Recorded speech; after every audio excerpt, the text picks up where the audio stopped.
Yes. काय सांगणार दीपक केदार साहेब, महानगरपालिका निवडणूक समोर आलेली आहे, आपली कशी तयारी आहे, काय मुद्द्यावर लढणार आहे? त्या महानगरपालिकेच्या निवडणुकीच्या संदर्भात आम्ही बैठक घेतलेली आहे आणि कार्यकर्त्यांची इच्छुकांची यादी काढण्याची प्रक्रिया आम्ही सुरू केलेली आहे. त्यामुळे या महानगरपालिकेमध्ये आम्ही ताकदीने उतरणारच आहेत.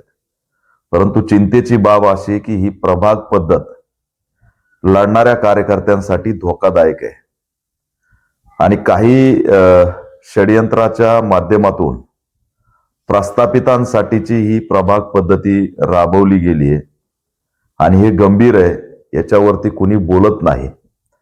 मुळात या एका प्रभागामध्ये जवळपास 40,000 मतदान राहणार आहे आणि 4 वॉर्डचं क्लब त्या ठिकाणी एक प्रभाग बनवलेला आहे आणि उदाहरण म्हणून अ ब क ड केलेलं आहे. पण या अ ब क ड ची व्याख्या काय? हे अ ब क ड म्हणजे काय? तर आम्ही त्यांना विचारलं, ते म्हणते हे उदाहरणार्थ अ ब क ड आहे.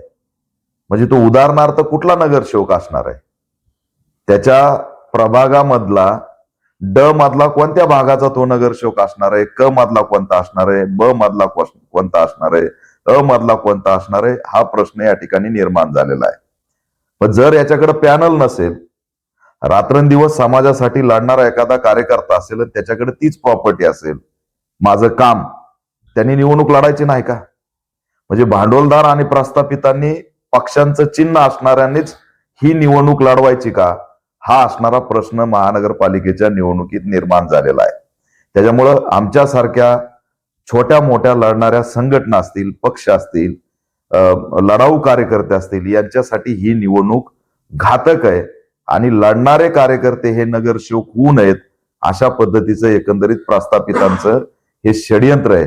आम्ही इथल्या आयुक्तांना विचारतोय, तुम्ही ड्रॉ काढला, प्रभाग पद्धती जाहीर केली, पण याचं उत्तर द्या की जर एक नगरसेवक उभा राहिला, त्याच्याकडे पॅनल नाही, तर त्यांनी मतदान 40,000 लोकात मागायचं.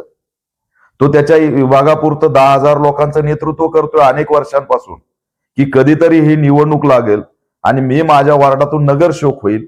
आज तुम्ही त्याला म्हणताय मतं मागायला 40,000 लोकात जा. तो 40,000 लोकात जाणार कसा? त्याच्याकडे ती यंत्रणा येणार कुठून आणि त्यांनी नगरसेवक व्हायचं कुठलं, याचं उत्तर द्यायला कोणी तयार नाही. त्याच्यामुळे ही पॅनल पद्धती आणि प्रभाग पद्धती प्रस्थापितांनी त्या ठिकाणी मोठ्या प्रमाणात षडयंत्र करून राबवलेली आहे. कारण यांना अ वाल्याला 3 जण गुलाम करायचे आणि समग्र त्याच्या प्रभागाचा निधी एकट्याच्या हातात ठेवायचा, अशी असणारी स्थिती आहे. त्याच्यामुळे ही निवडणूक त्या ठिकाणी मोठ्या प्रमाणात मॅनेज निवडणूक असणार आहे.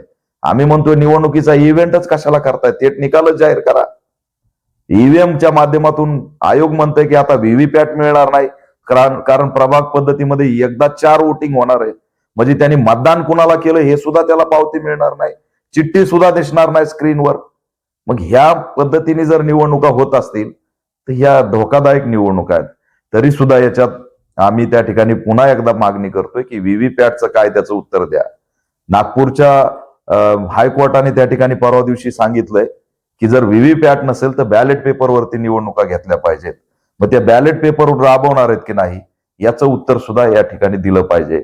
आणि येणाऱ्या महानगरपालिकेच्या निवडणुकीच्या अनुषंगाने इच्छुकाच्या संदर्भात आमची बैठक सुरू आहे. अनेक ठिकाणी आमची सुद्धा चर्चा सुरू आहे आणि लवकरच असणाऱ्या या 2-3 दिवसात, 5 दिवसामध्ये आम्ही आमची पुढची भूमिका जाणार आहे. युती कोणत्यासोबत, शिवसेना, भारतीय जनता पार्टी किंवा एमआयएम, उद्धव ठाकरे कोणासोबत जाणार? नाही, युतीच्या संदर्भात काही दिवसातच आमची भूमिका जाहीर होईल. नक्कीच आम्ही प्रयत्न करणार आहेत की आमच्याकडं आमची यादी तयार झाल्यावर आमचे लोक जे आम्हाला सभागृहात पाठवायचे त्यांच्यासाठी युतीचं धोरण आम्ही नक्कीच राबवणार आहेत. पण ते युतीचं धोरण राबवत असताना ते विजयाचं धोरण असलं पाहिजे, फक्त दिखाव्याचं धोरण नसलं पाहिजे. अशा पद्धतीचं आमचं धोरण आहे. नसता आम्ही त्या ठिकाणी स्वबळावर सुद्धा भूमिका घेऊ शकतो. कारण त्या ठिकाणी येणाऱ्या या निवडणुकीत इच्छुकांची किती संख्या वाढती त्याच्यावरती पुढचा लढा डिपेंड आहे. आणि म्हणून विश्वासातले ज्यांनी संघटनेसाठी, चळवळीसाठी काम केलंय, समाजासाठी काम केलंय, त्यांना कसं सभागृहात पाठवता येईल अशा पद्धतीची एक निर्णायक युती नक्कीच आम्ही करण्याचा प्रयत्न करतोय. अनेक पर्याय आहेत, MIM असेल, बाकीच्या बाबतीत आता ते समविचारी पक्ष संघटना याबद्दल सुद्धा आम्ही प्रस्ताव आमचे जिल्ह्याचे नेतृत्व पाठवतील आणि त्या प्रस्तावाला कसं उत्तर येत आहे त्याच्यावरती असणारी पुढची चर्चा डिपेंड राहील. पण उगाच असणार आम्ही जायचंय म्हणून जाणार नाही, तर निवडून येण्याचं धोरण राबवणार आहे. नांदेडमध्ये वंचित जे आहे त्या काँग्रेस सोबत गेलेले आहे आणि त्याची जे प्रमुख आहे काँग्रेसचे त्यांनी सांगितलं की आम्हाला कोणतेही समविचारी जे माणूस आहे ते चालते. काय म्हणते? नाही, तो त्यांच्या पक्षाचा अजेंडा, त्याच्याबद्दल मी आपण जाणार आहे, त्यांनी निमंत्रण दिलं किंवा आपण त्यांना approach करायचं? कोणी निमंत्रण दिलं तर नाही, काँग्रेसवाल्यांनी निमंत्रण दिलं तर चर्चा करू, पण त्यांचं काही आम्हाला निमंत्रण आलेलं नाही. निमंत्रण पाठवायची काँग्रेसची काही पद्धत नाही. त्यांचा इगो काही गेलेला नाही. इगो जर राहिला नसता तर महाराष्ट्रात हे सरकारच आलं नसतं. त्याच्यामुळं लढणाऱ्याची क्षमता त्यांनी ओळखली पाहिजे, असं त्यांना सुद्धा या माध्यमातून मी आव्हान करतो. वंचित सोबत हो, त्या संदर्भात येणाऱ्या काळात भूमिका जाहीर होतील. तर काय मुद्दे असतात तुमचे महानगरपालिका? महानगरपालिकेमध्ये विकास नाहीये, झोपडपट्ट्यांचा स्मार्ट सिटी होत नाही, ठराविक एरियामध्येच विकास दिसतो. नव्याने जे निर्माण झालेले विभाग आहेत, इकडले हिनानगर असेल, सावित्रीनगर असेल, असे बरेचसे विभाग पसरलेले आहेत दलित आणि मुस्लिमांचे. तिथंच आता सुद्धा ड्रेनेज नाही, रस्ते नाहीत, पाणी नाही, लोकांचं जनजीवन विस्कळीत आहे. त्याच्यामुळे या प्रश्नांची जाणीव असणारे लोक सभागृहात गेले पाहिजेत, ही आमची भूमिका आहे. या येणाऱ्या मधल्या काळात जातीय आणि धार्मिक द्वेषातून पाडापाडी करण्यात आली, धार्मिक उन्मादाच्या माध्यमातून हिंदू मुस्लिम कशा दंगली होतील, दलितांच्या आणि मुस्लिमांचे कसे भांडणं लागतील, अशा पद्धतीचे ज्यांनी ज्यांनी षडयंत्र केलेत त्यांना आम्ही या निवडणुकीत एक्सपोज करणार आहे. आयुक्त म्हणतायत आपला सिटी जे आहे स्मार्ट सिटी बनवणार आहे, मनपा आयुक्त असतील किंवा पोलीस आयुक्त असतील. स्मार्ट सिटी दिसते ना आपल्या शहरामध्ये एका महिन्यामध्ये 5 मर्डर झालेले आहेत आणि जास्तीत जास्त मर्डर म्हणजे नशेच्या काळात म्हणजे घेऊन गोळ्या घेऊन काय बटन म्हणतात ते घेऊन केलेले आहेत. काय म्हणणं याच्यावर? नॅट्रोसन 10 नावाची ही गोळी आहे आणि एक टॅबलेट आहे, एक छोटी गोळी आहे. याचा उगम गुजरातच्या सुरत मधून होतोय. ते औरंगाबादमध्ये कोण सप्लाय करतायत याचा शोध झाला पाहिजे. हे मुलं हसत हसत माणसं मारायला लागलेत. स्मार्ट सिटी करायला निघालात, पण स्मार्ट सिटी मध्ये माणसं तर जिवंत राहिले पाहिजेत.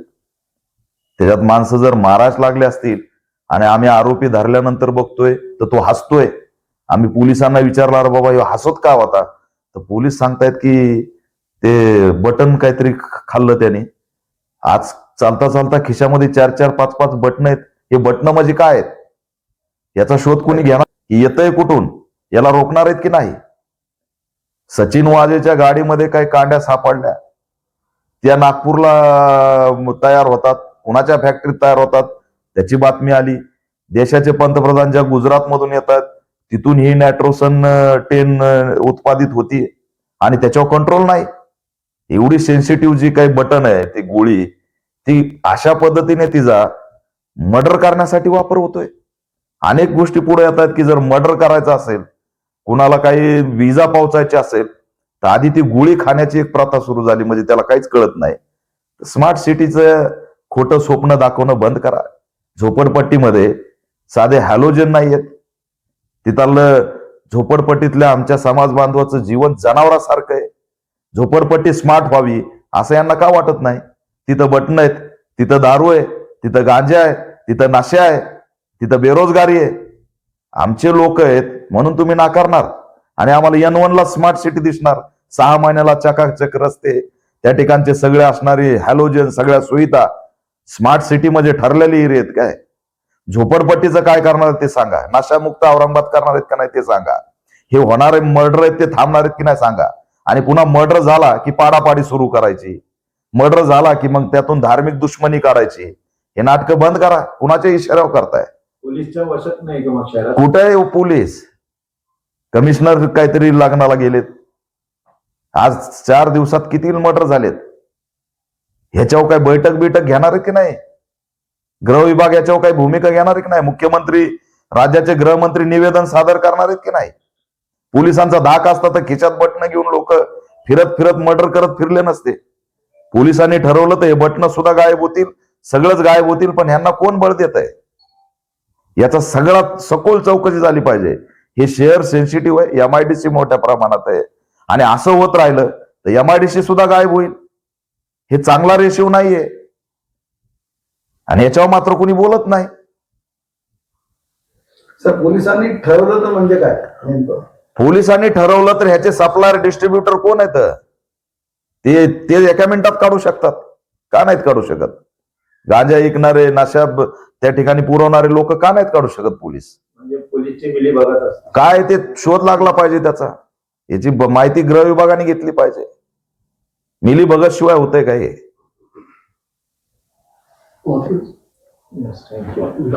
नवीन जे एक सवाल देतो, जे युवा पिढी आहे या निवडणूक मध्ये त्यांची काय भूमिका राहणार आणि तुमच्या काय सजेशन आहे? माझ्या राजकीय सभा होणार आहेत, आमचे उमेदवार राहणार आहेत आणि आम्ही निर्णायक भूमिकेमध्ये औरंगाबादच्या महानगरपालिकेच्या लढाईमध्ये असणार आहे. एवढं सांगतो. अतिक्रमणाच्या बाबतीतला मोर्चा आम्ही काढलाय. अनेक वर्षापासून इथल्या शहरातल्या अनेक प्रश्नांवरती लढतोय. इथल्या असणाऱ्या आयुक्तांना एक्सपोज करण्याचं काम आम्ही केलं. त्यांनी जे काही बुलडोजरशाही चालवली होती ती रोखण्याचं काम आम्ही केलं. त्याच्यामुळे आमची भूमिका खूप निर्णायक राहणार आहे. वेगवेगळ्या भागामध्ये तरुणांचं मोठं संघटन माझ्याकडे आहे. आम्ही असणारे मोठ्या ताकदीने या शहरामध्ये आम्हाला मानणारा वर्ग मोठा आहे. त्याच्यामुळे या निवडणुकीत पॅन्थरची भूमिका निर्णायक भूमिका राहणार आहे. येणाऱ्या काळात मी तरुणांना सभेतून आणि निवडणुका जशा येतील त्या पद्धतीने आम्ही मोठ्या प्रमाणात लढाई लढणार आहेत. पण कोणत्याही परिस्थितीत RSSची व्यवस्था येणार नाही यासाठी आमचा प्रयत्न राहील. तरुणांना सुद्धा आव्हान असणार आहे.